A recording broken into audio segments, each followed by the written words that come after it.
Bilasizmi biz qachon dam olamiz? Misol ayollar nomida aytganda.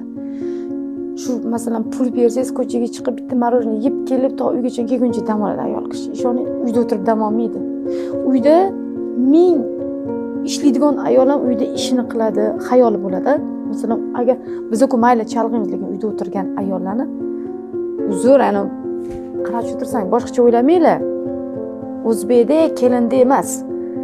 Kir yuvadi, ish tovoq masalan qiladi, bolaga qaraydi, bog'chadan olib keladi, darsini qiladi, erini kutib olish kerak, nima o'qiydi, qayninaning fe'liga qaraydi, unga qaraydi, qarindosh urug'iga, tog'orasi misol. Keladi, nima qilding kuni bilan? O'ynab o'tirdi ayol, ha?